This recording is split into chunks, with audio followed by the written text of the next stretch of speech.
I think the big question today is, you've heard about the achievement gap. You've heard about all of these things and all these needs that we're trying to meet as educators. And then if you're like me, the question is, well, I'm one person. How in the heck is that going to happen?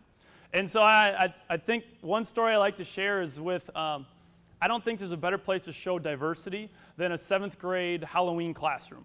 And that was my first year of teaching. I can remember this because as I learned from my teachers that I brought up here today, Halloween is a time where you can go from a cool teacher to like the coolest teacher. And so I dressed up for like Papa Smurf from head to toe, painted blue. And in fact, I was so blue, Katie had to drive me to work that day so I didn't get the paint all over everything.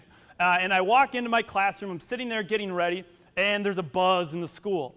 And the first student, as the bell rings, the first student that comes into my room is one of my 13-year-old young ladies who looks like she was going on about 25, dressed up like a dancer. And she was definitely breaking a rule that was given to me by one of our administrators of the 3 B's that we clearly covered. There should be no bellies, no breasts, and no butts allowed. And she was breaking 2 of them for sure.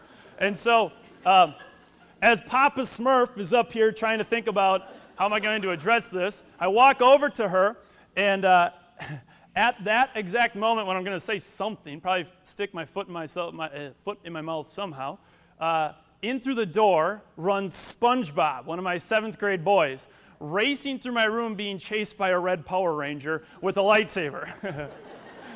And this is one small moment, but it's just, we have these every single day. And I know all of you out there could share, it's not necessarily just race, color, and background. These are needs that we're trying to meet.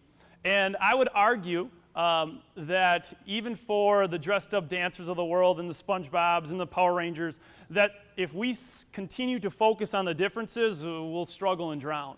But there are commonalities that we all have. And that's kind of been my passion, to bring what those commonalities are of human performance to the forefront and bring them to be taught as intently and as systematically as math, as reading into our schools. And so